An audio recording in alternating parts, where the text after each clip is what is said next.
Halo, selamat pagi. Assalamualaikum. Ya, hari ini kawan-kawan saya mau berbagi lagi tentang tanaman cabai vertigasi kapiler maupun irigasi kapiler, di mana kita akan membuat ulang semuanya dengan bahan-bahan yang lebih murah dan lebih gampang ditiru ya. Ya, nanti saya akan ajarkan teman-teman bagaimana cara membuat tanaman yang ini seperti ini ya. Ini masih berupa benih yang saya ambil dari persemaian menjadi tanaman yang seperti ini.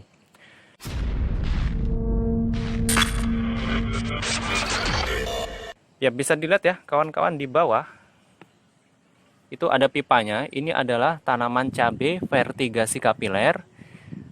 Dikatakan vertigasi karena pada bagian pipa tersebut adalah air yang sudah dicampur pupuk ataupun nutrisi sebelumnya, sehingga pengairan dan pemupukan kita lakukan secara bersama-sama.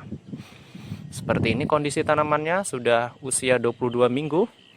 Oke, sekarang kita ke lahan di mana cara saya menanam seperti ini namun dengan metode irigasi kapiler.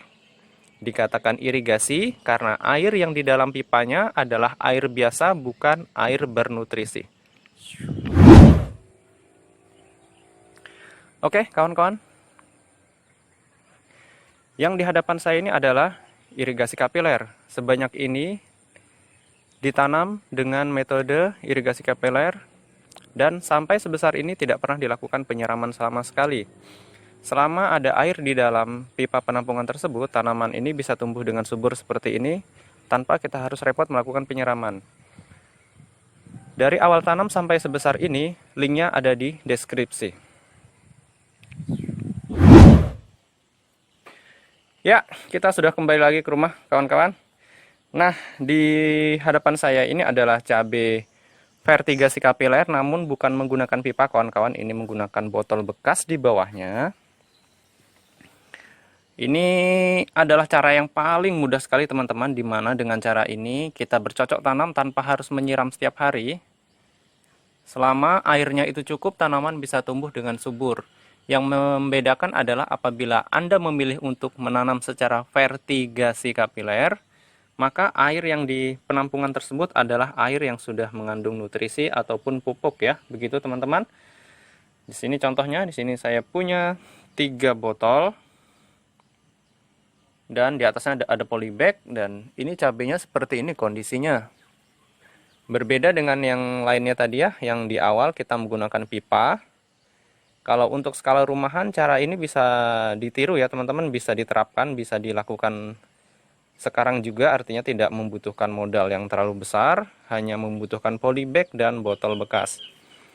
Tidak melulu untuk di cabai ya kawan-kawan, Anda bisa juga dilakukan pada tomat misalnya seperti ini, ataupun terong. Di sini saya akan tunjukkan juga.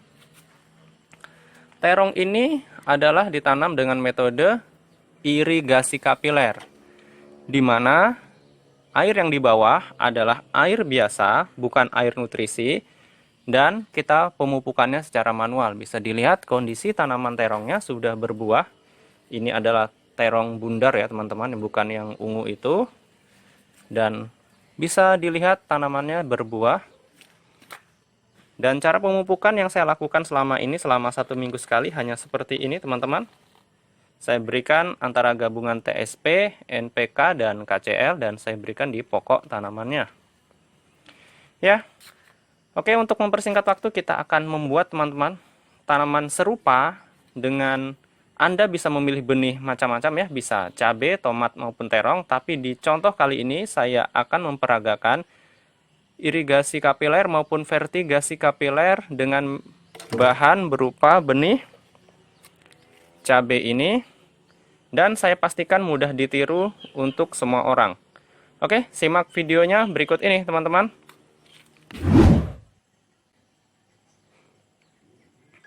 Oke, sekarang bahan-bahan yang kita butuhkan kawan-kawan.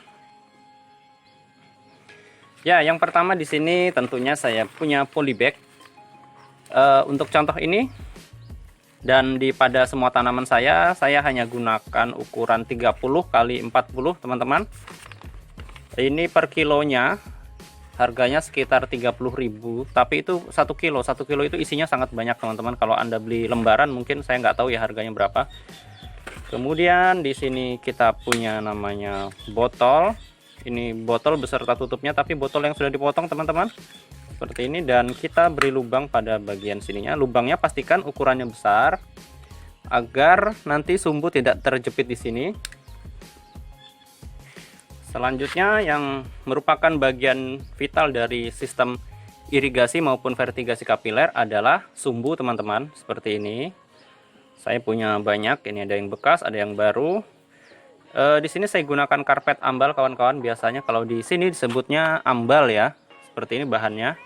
Biasa dipakai untuk karpet lantai teman-teman.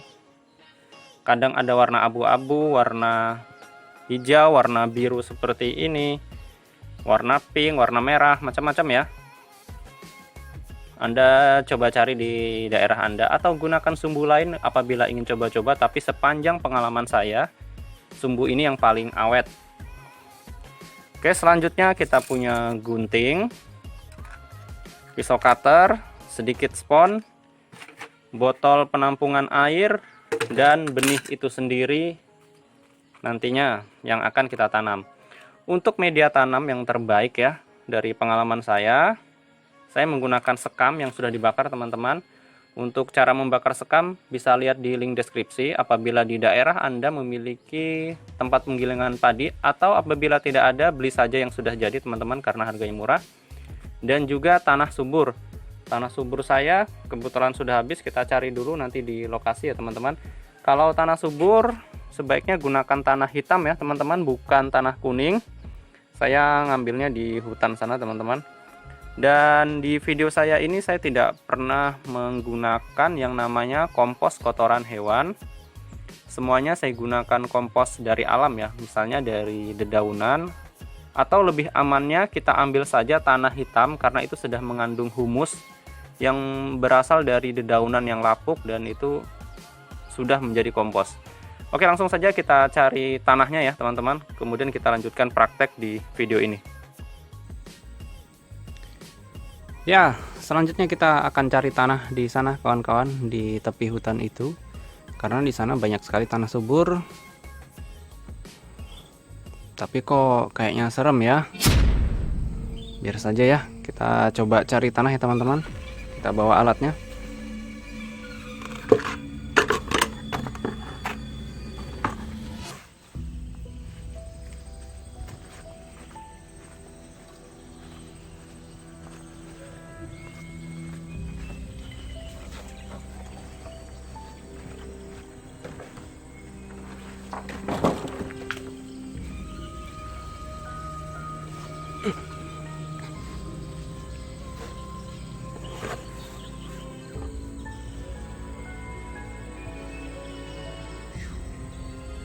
Kok serem ya teman-teman?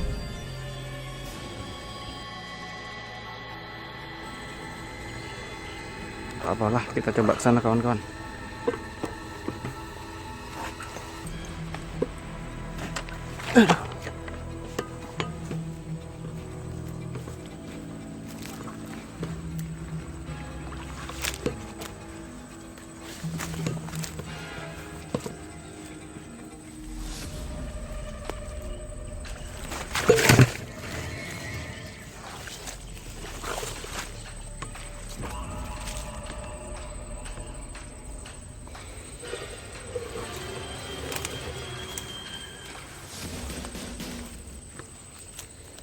Ya, di sini dia.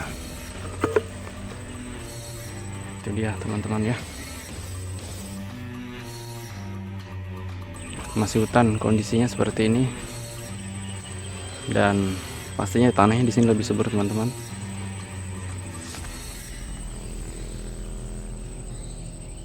Oh, agak angker ya teman-teman. Kita cari tanahnya teman-teman.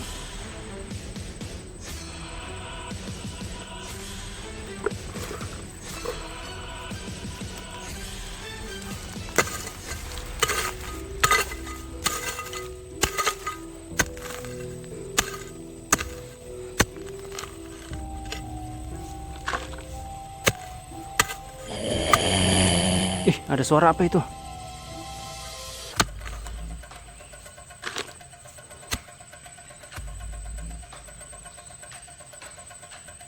Ternyata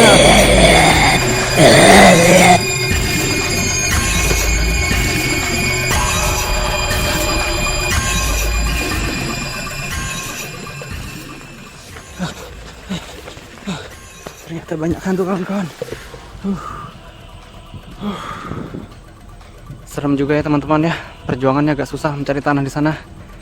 Tapi tidak apa-apa, kita sudah dapat satu ember teman-teman. Oke, selanjutnya kita lanjutkan prakteknya teman-teman. Oke, langsung kita praktek lagi teman-teman. Setelah tadi mencari tanah yang situasinya agak menegangkan, memang di sini daerah seperti itu teman-teman. Walaupun tadi sebenarnya bercanda sih.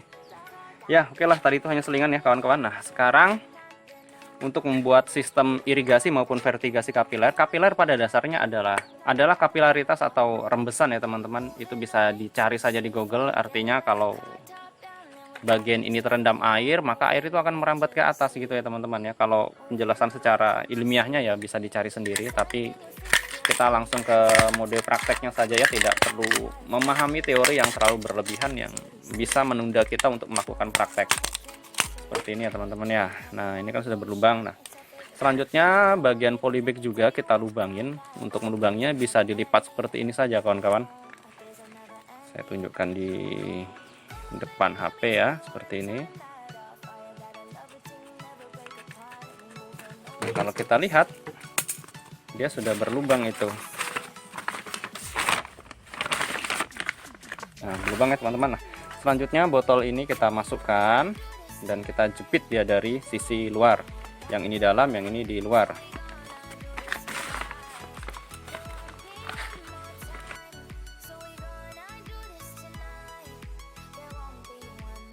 Cara ini sudah saya gunakan sejak lama kawan-kawan, dan beberapa bulan terakhir saja saya publikasikan di YouTube semacam ini ya, karena dulu hanya sebatas hobi, dimana metode ini sebenarnya meniru persis seperti hidroponik sistem wick teman-teman. Hanya saja kalau hidroponik itu kan tanpa tanah. Nah, di sini kita gabungkan itu antara metode hidroponik yang sistem wick itu dengan metode konvensional yang menggunakan tanah semacam ini.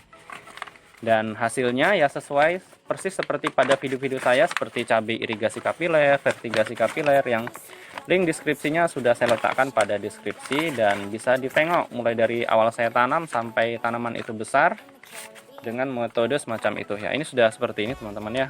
Kemudian polybag ini kita lipat ya, kira-kira 5 cm atau 10 cm boleh, agar menjadikannya dia lebih kuat dan tidak terlalu tinggi semacam ini teman-teman.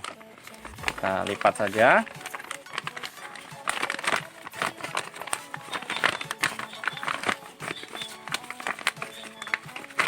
Untuk pemupukan nanti akan saya terangkan ya teman-teman, ketika Anda memilih untuk irigasi maupun vertigasi, karena itu menentukan hasil. Tapi dengan metode seperti ini Anda tidak perlu direpotkan lagi yang namanya menyiram ya, karena tanaman itu bisa ditinggal dengan waktu yang agak lama selama airnya itu masih tersedia. Seperti ini ya teman-teman ya, saya sudah memiliki sekitar 25 cm mungkin ini ya, sekitar 25 cm dari bawah. Oke, selanjutnya kita isi dia tanah dan campuran arang sekam.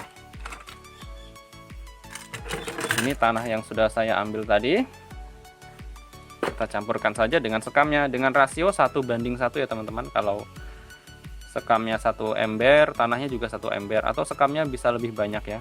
Tujuan sekam adalah supaya tanah itu lebih gembur teman-teman. Dia tidak akan padat tanah ini kalau ada sekamnya, dan sirkulasi udara pada perakaran di tanah itu nantinya akan lebih baik, dan itu mampu mencegah yang terjadinya busuk akar ya teman-teman.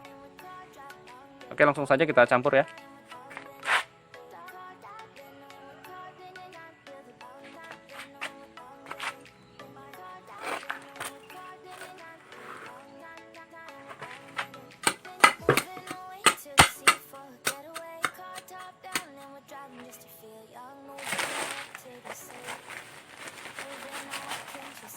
Di sini saya gunakan perbandingan 1:1. Oke, kita aduk dulu sampai rata.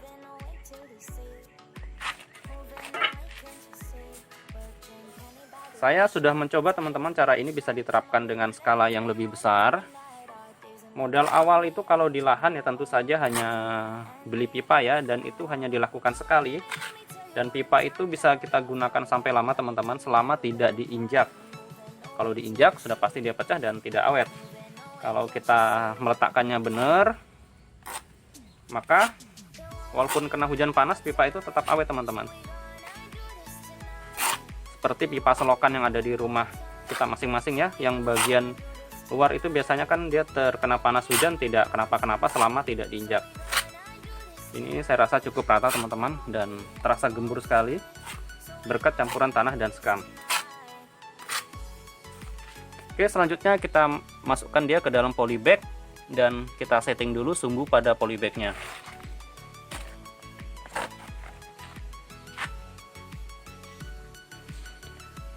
Untuk sumbu Anda bisa gunakan 2 atau 3 helai sekaligus teman-teman, agar penyerapan air dari penampungan ke tanah itu bisa lebih cepat. Seperti ini saya gunakan 2 ya. Dan ukur saja jaraknya kira-kira sampai menyentuh dasar dari botol ini apabila kita letakkan miring semacam ini. Ini saya rasa sudah cukup, sudah menyentuh ya, menyentuh dasar sini. Kemudian agar tanah itu tidak keluar, karena di dalamnya kan tanah tuh. Agar tanah itu tidak keluar ke dalam penampungan airnya, kita sumbat dengan spons ini. Kita letakkan dari dalam saja. Ini ya teman-teman, terlihat ya, tidak perlu terlalu rapat, karena kalau rapat ini tidak bisa merembes ke atas. Selanjutnya kita isi dia dengan tanah. Pastikan sumbu tetap berada di tengah, dan lebih baik sumbu ini bisa muncul ke permukaan agar nanti tanaman bisa menyentuh dari akar tanaman, bisa menyentuh dari sumbu yang kita berikan ini.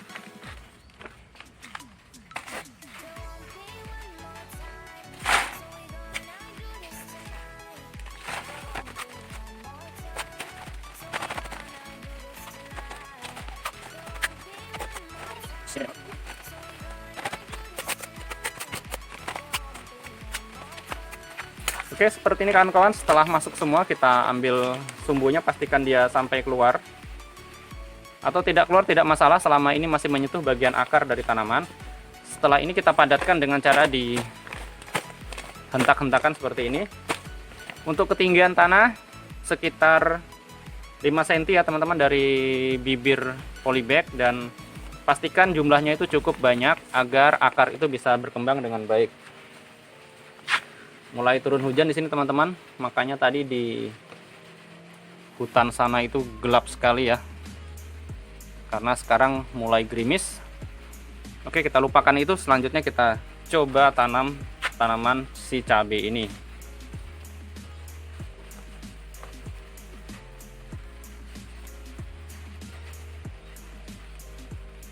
Kita gali secukupnya teman-teman, secukupnya, kira-kira saja ini terkubur semuanya.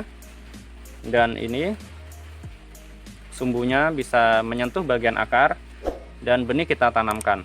Untuk benih cara semai bisa lihat di deskripsi, karena itu lengkap sekali, karena semuanya sudah pernah saya dokumentasikan, mulai dari persemaian sudah ada. Oke, bisa diletakkan seperti ini. Apabila Anda punya insektisida bisa diletakkan. Di sini saya gunakan furadan, saya ambil sebentar. Ya, ini furadan saya teman-teman. Ini tidak mutlak ya diberikan, namun apabila diberikan ini lebih baik, karena ini bisa membasmi hama. Setidaknya untuk beberapa hari pertama, seperti hama semut, hama kutu-kutuan yang menyerang pucuk daun, itu bisa teratasi dengan ini. Di samping kita akan melakukan perawatan rutin berupa pemberian fungisida, insektisida secara rutin di setiap minggunya. Kita letakkan saja di bagian akarnya. Sejumlah ini teman-teman. Ini murah sekali teman-teman. Ini saya sudah memiliki sejak mungkin tahun 2018 saya beli, karena saya pakainya sedikit-sedikit saja. Kemudian kita letakkan dan kita tutup dengan tanah.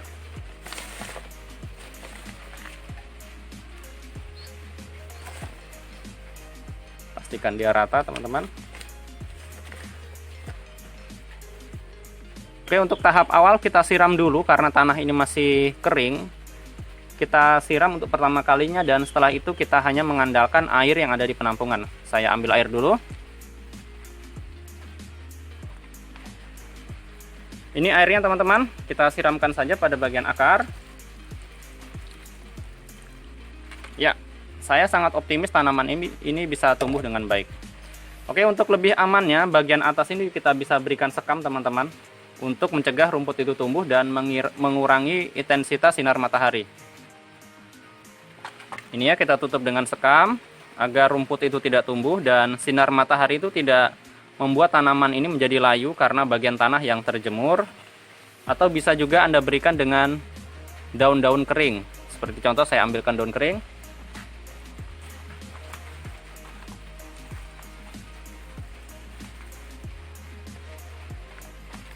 Seperti ini teman-teman.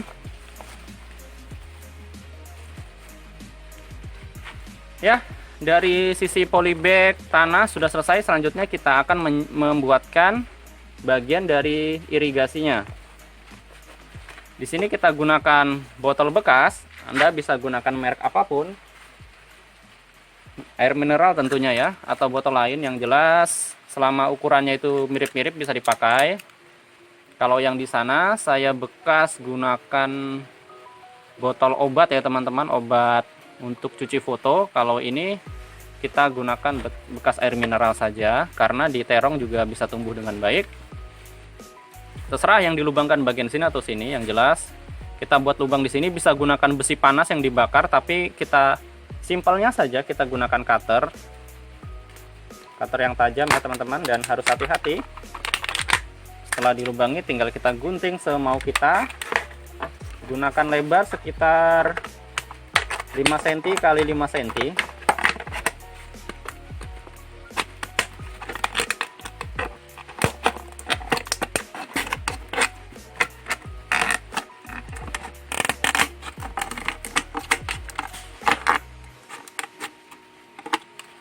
Seperti ini kawan-kawan, sudah berlubang.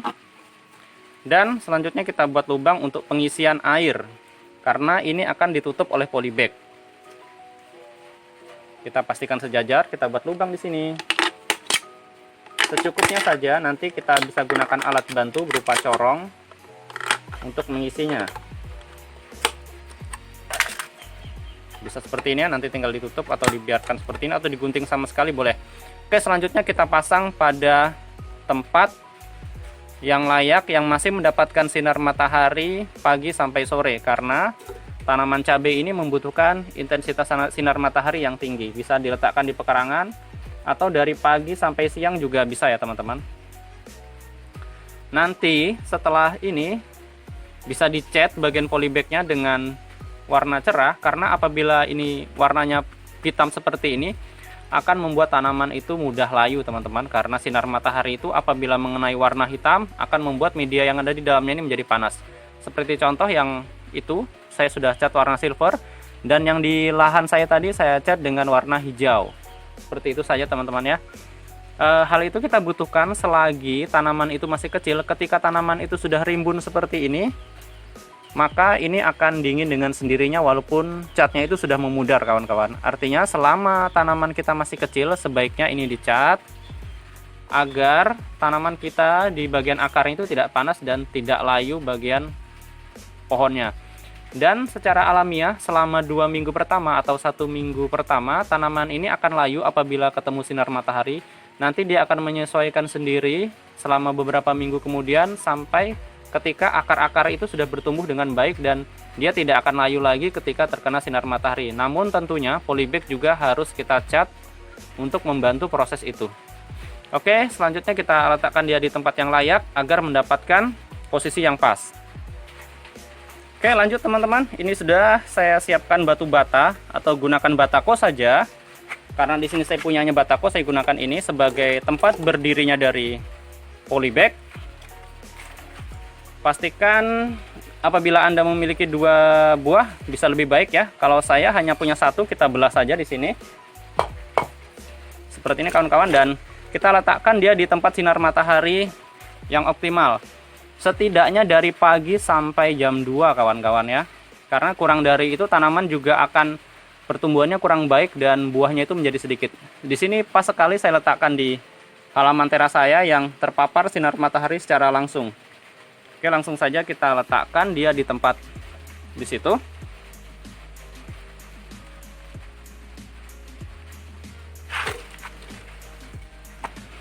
Seperti ini caranya teman-teman, tinggal di ini lubang menghadap ke atas dan kita letakkan seperti ini. Bisa kita isi air dulu atau nanti kita isi dengan corong pada bagian sini. Karena ini belum, namun sebaiknya buatkan lubang teman-teman, karena kalau lubangnya cuma satu kita agak susah ya membongkar polybag. Misalnya setiap mau mengisi kita polybag kita angkat, lebih baik kita polybag kita permanenkan dan kita isi melalui sini. Oke, sebelum ini diisi saya isi terlebih dahulu teman-teman.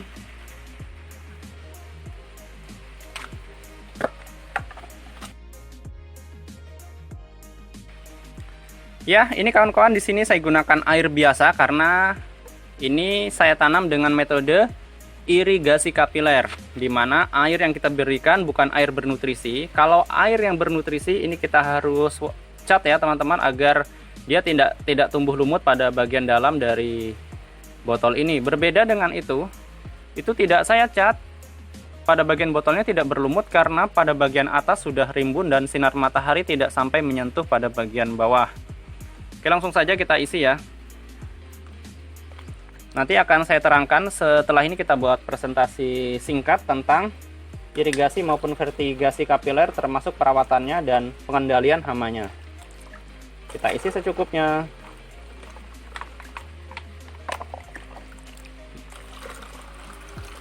Oke, cukup ini teman-teman. Selanjutnya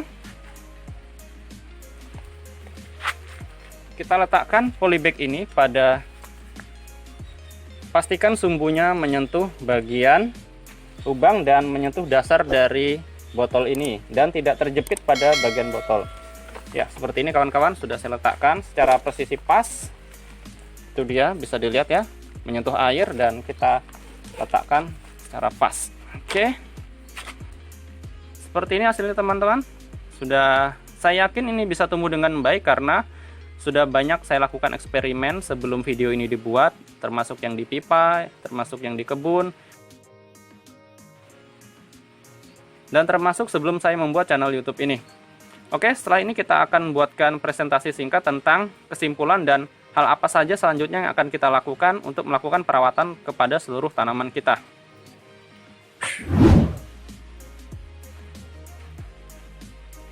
Oke, kita lanjut lagi di sini ya teman-teman. Ini bagian akhir dari video peragaan kita yang tadi.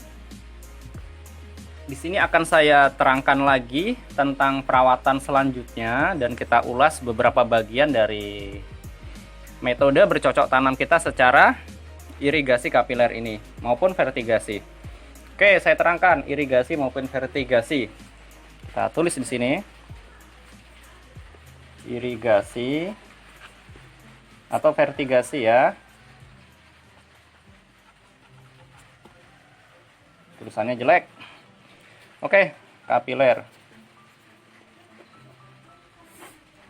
Secara sederhana seperti ini kawan-kawan, irigasi itu hanya air biasa pada penampungannya. Misalnya di sini kita punya penampungan dari bahan botol ya.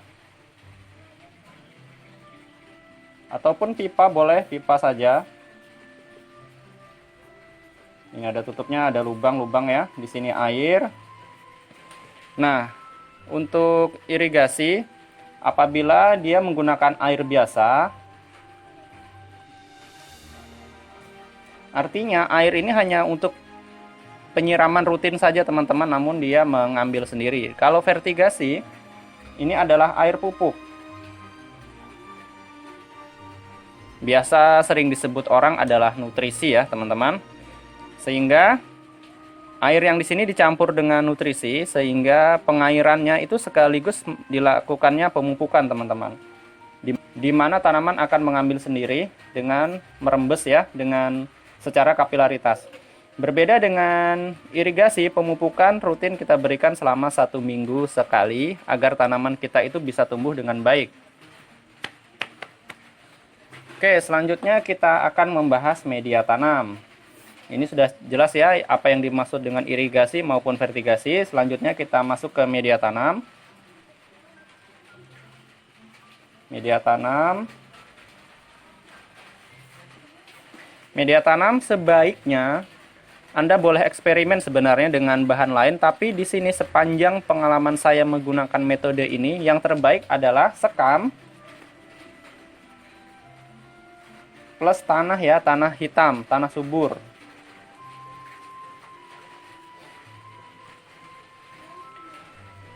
Di sini saya tidak pernah menggunakan kompos sama sekali teman-teman, melainkan tanah subur ini pada dasarnya sudah mengandung kompos dari dedaunan atau ranting-ranting yang sudah mengalami pelapukan selama bertahun-tahun pada bagian bawah dari tanaman yang kita ambil. Contoh tadi saya mengambil di hutan ya teman-teman. Nah, di situ banyak sekali, atau di kebun itu juga sama ya, tanah hitamnya itu subur.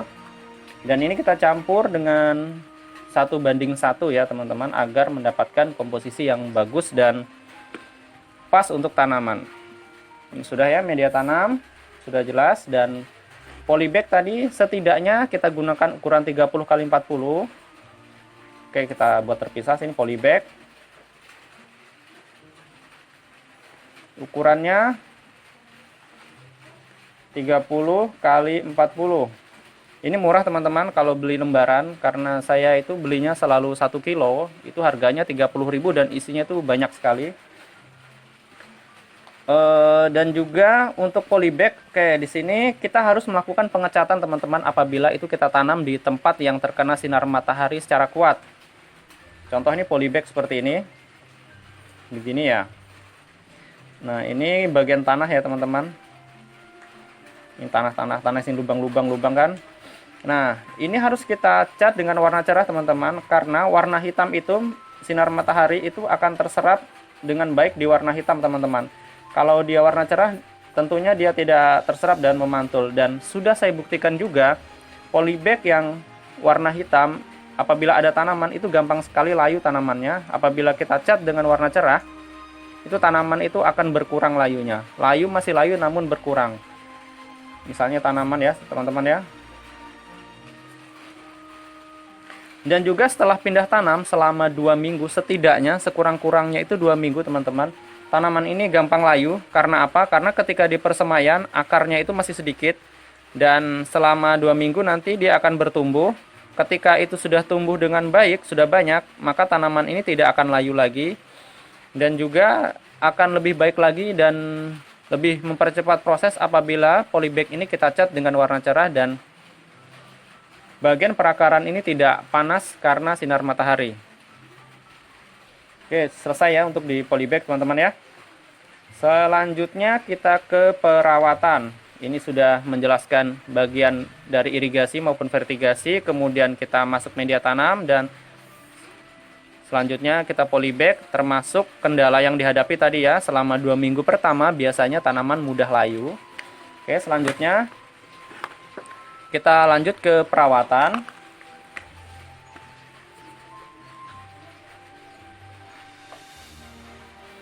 Pada tanaman cabai, tomat, dan terong maupun tanaman lain ya, tapi di sini fokus saya ke tanaman yang berkayu seperti tadi ya, yang berbatang, cabai, tomat, dan terong tadi. Itu memiliki 2 fase, vegetatif dan generatif. Vegetatif dan generatif. Sederhana memahaminya seperti ini teman-teman. Ketika tanaman itu sebelum berbunga, itu masih masuk masa ini ya, belum berbunga dan berbuah. Belum berbunga. Ini sudah berbunga dan berbuah. Berbunga dan berbuah. Walaupun ada masa transisi, tapi ini kita abaikan, kita ambil garis besarnya saja teman-teman. Untuk pemupukannya seperti ini perawatan, kita lanjut ke pemupukan. Pemupukan kalau masa vegetatif, ini kita berbicara yang konvensional dulu ya teman-teman, yang metode irigasi. Kalau fertigasi selama ada nutrisi itu sudah selesai, kita tanpa melakukan apa-apa lagi. Hanya perawatan seperti pengendalian hama dan penyemprotan pupuk daun saja. Kalau yang manual, yang irigasi, yang pemupukannya diberikan secara manual, itu setiap 1 minggu sekali kita taburkan, itu NPK. itu sekitar 2 gram per tanaman ya.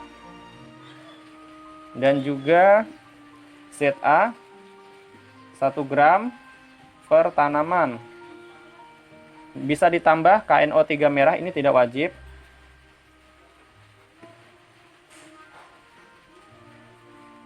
Sama, ini 1 gram per tanaman. Jadi ada 3 pupuk ya. Tapi apabila ini tidak ada, cukup gunakan NPK saja sudah cukup. Ini sudah memenuhi syarat untuk hidup dari pohon atau tanaman.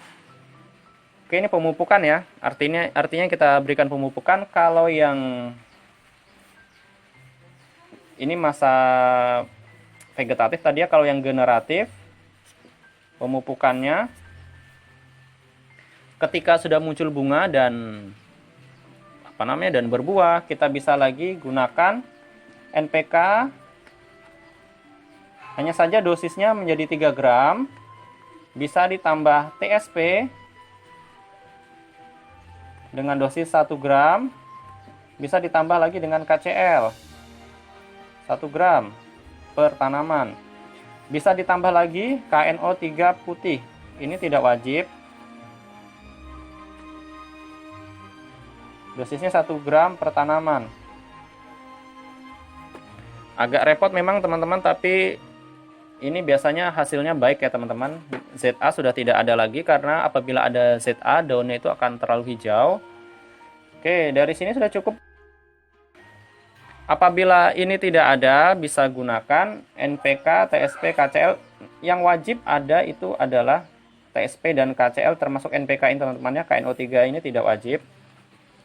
Karena TSP ini sangat baik untuk pembentukan bunga dan perakaran, dan KCL ini sangat baik untuk pengisian buah dan membuat buah itu menjadi masak dan sempurna.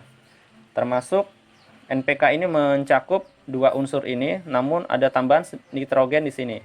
Tujuan pemberian ini agar meningkatkan dosis dari fosfat dan kaliumnya, karena TSP ini mengandung fosfat dan KCL mengandung kalium ditambah sedikit klorin.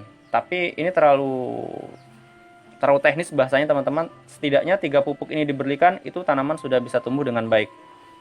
Oke, ini dari sisi pemupukan. Ini masih yang irigasi ya teman-teman, agak susah memang, tapi sebenarnya kalau dijalanin itu enggak ya. Terus untuk penyemprotan, nah penyemprotan itu ada 2 ya teman-teman ya, ada 3 malah. Penyemprotan pupuk daun, ada fungisida dan insektisida. Tapi kalau untuk di rumahan, biasanya untuk fungisida, insektisida ini tidak terlalu berdampak teman-teman, karena hama dan penyakitnya itu tidak banyak. Apalagi hanya menanam 1 atau 2 pohon, itu penyakitnya bahkan tidak ada teman-teman. Itu terjadi apabila tanaman itu jumlahnya agak banyak, misalnya di atas 5, 10 dan lain sebagainya ya. Tapi di sini saya akan jelaskan apabila barangkali Anda menanam dengan jumlah yang lebih banyak. Kita lanjut ke penyemprotan. Kita penyemprotan pupuk dulu ya teman-teman ya. Pupuk untuk tanaman yang masih masa vegetatif ini kita bagi 2 saja agar mudah. Vegetatif ya. Kita semprotkan Gandasil D atau pupuk daun apapun, bisa Growmore. Yang jelas untuk pertumbuhan, untuk daun dan batang, bukan untuk buah. Karena di sini yang umum digunakan itu Gandasil D. Ini 1 minggu sekali, sama seperti ini pemupukan 1 minggu sekali, ini pun sama 1 minggu sekali. Dengan dosis 1 liter air bisa gunakan 1-3 gram per 1 liter air. Ini disemprotkan ya, karena ini judulnya penyemprotan. Ini disemprotkan ke daun dan batang. Terus untuk yang sudah berbunga dan berbuah, bisa diganti Gandasil D menggunakan Gandasil B.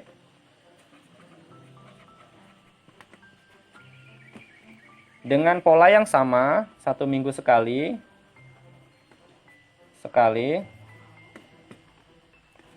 Dan dosisnya juga sama, 1-3 gram per liter air. Bisa juga ditambahkan dengan MKP kalau ada dijual di sana teman-teman ya. MKP dengan dosis ikuti ini kawan-kawan 1-3 gram per liter. Atau apabila tidak ada ini bisa ditiadakan, namun akan lebih baik apabila ini ada karena saya gunakan ini. Gitu ya teman-teman. Oke, selanjutnya kita ini yang irigasi ya teman-teman ya, yang seperti ini agak panjang prosesnya. Kalau yang vertigasi, kita vertigasi itu memiliki dua masa juga, vegetatif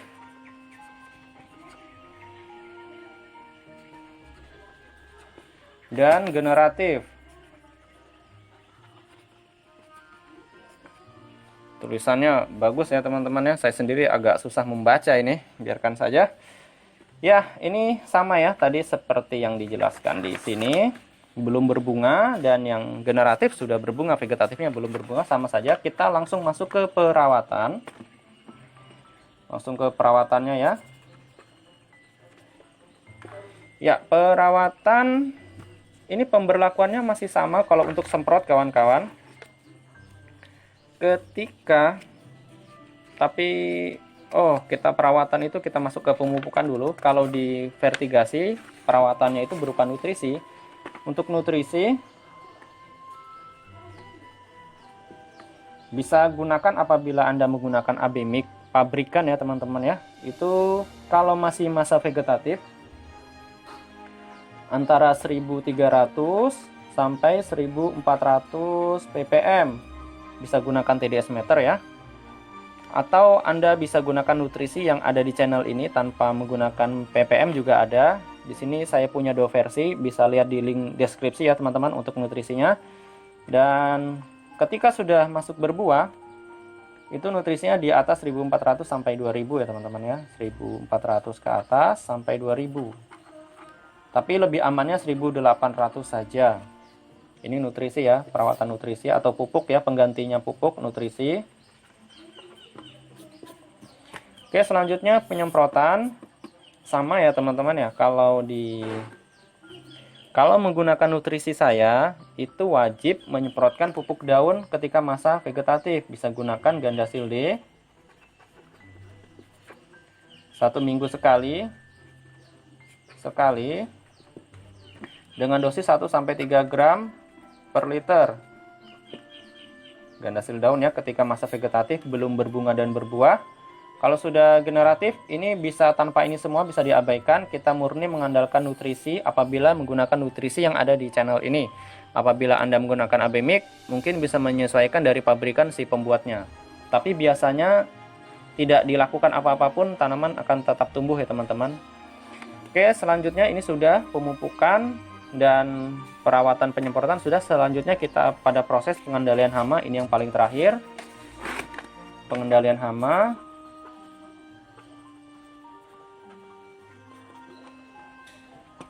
Ya, penyakit pada cabai ya ini biasanya itu virus Gemini. Ini membuat daun jadi jelek teman-teman, jadi kucel-kucel, kadang kuning, terus keriting. Ini disebabkan oleh hama kutu-kutuan ya teman-teman ya. Bisa kutu kebul, trips, macam-macam, pokoknya semua hama-hama kutu-kutuan yang hinggap di tanaman kita bisa membuat tanaman kita mengalami penyakit semacam ini, dan ini bisa mengakibatkan gagal panen. Selanjutnya ini dari sisi hama dan kemudian penyakit. Biasanya itu jamur teman-teman, atau layu juga bisa. Dan yang secara umum seperti ini. Ini pengendaliannya adalah masing-masing 1 minggu sekali. Setidaknya teman-teman, 1 minggu sekali. Ini berlaku pada seluruhan tanaman. Ini kalau untuk di lahan seperti ini biasanya perlakuannya teman-teman. Kalau untuk di rumah misalnya Anda menanam 1 atau 2 pohon saja, ini bisa diabaikan ya teman-teman ya. Karena serangan hama itu apabila tanaman hanya 1 biasanya tidak menyerang. Tapi apabila memang terjadi, lakukanlah hal semacam ini. Untuk mengendalikan hama penyakit ini seperti keriting dan Gemini, ini dibawa oleh kutu, kita gunakan namanya insektisida.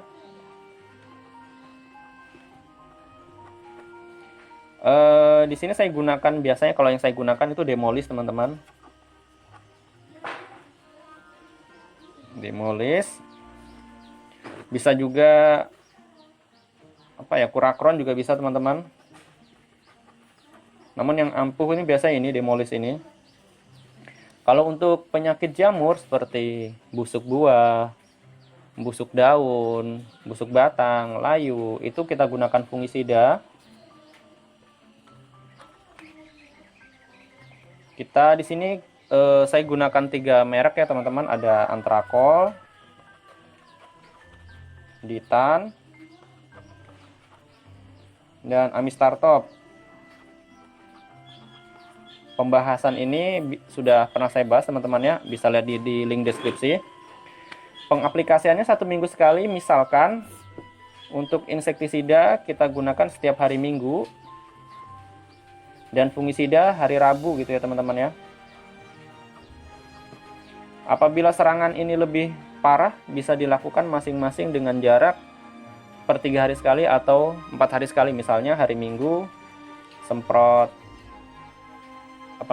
insektisida, maka 3 hari atau 4 hari kemudian semprot lagi dengan insektisida ini.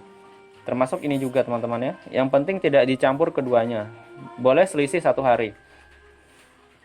Terus kendala lain yang ini paling penting, yakni rontok buah atau rontok bunga. Saya bahas sekalian ya teman-teman ya, sekaligus pemupukannya.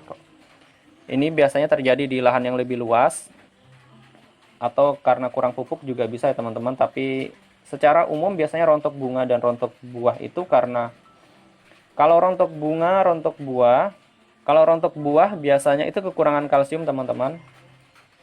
Misalnya rontok ya, kita sebut aja rontok bunga buah. Kalau rontok bunga, ini penyebabnya bisa 2 faktor. Pertama, tidak terjadi penyerbukan pada bunga tersebut. Misalnya Anda letakkan di tempat yang serangga itu tidak ada, misalnya tempat tertutup. Itu biasanya serangga tidak bisa melakukan penyerbukan, ataupun angin tidak bisa juga melakukan penyerbukan pada bunga tersebut dan mengakibatkan rontok. Dan penyebab lainnya adalah kekurangan kalsium. Ini terjadi pada bunga maupun buah. Biasanya bunganya itu rontok dan buahnya itu rontok juga teman-teman. Itu bisa diberikan dengan cara disiramkan pupuk kalsium. Pupuk kalsium bisa lihat di deskripsi teman-teman. Itu digunakan selama 3 minggu sekali atau 1 bulan sekali. Pemberiannya itu kalsium ya, 3 minggu sampai 1 bulan sekali. Untuk pembahasan kalsium saya letakkan di deskripsi. Ini juga di deskripsi. Pokoknya informasi yang terkait saya letakkan di deskripsi. Oke, mungkin itu saja teman-teman. Sekiranya tayangan ini bisa bermanfaat di bulan Ramadan ini, setidaknya Anda bisa meniru atau memulai dari 1 pohon dulu. Bisa Anda tanam dengan tanaman yang lebih mudah dulu, misalnya kangkung, bayam, sawi, dan tanaman lain. Kalau di sini saya sudah praktekkan tadi ya kepada tanaman vertigasi kapiler, irigasi kapiler yang ada di lahan, dan termasuk terong yang ada di rumah saya ini. Oke teman-teman, sekiranya bulan ini bisa memberi berkah untuk Anda karena ini bertepatan dengan bulan Ramadan, dan semoga tayangan ini bisa memberi manfaat. Dan untuk teman-teman yang ingin melihat kelanjutan dari tayangan saya ini, apabila Anda belum subscribe, boleh deh untuk Anda subscribe channel ini. Dan saya harap tayangan ini bisa mendatangkan manfaat untuk Anda semua, setidaknya untuk menambah wawasan dalam bercocok tanam di metode kapiler ini. Sekian akhir kata, wassalamualaikum warahmatullahi wabarakatuh.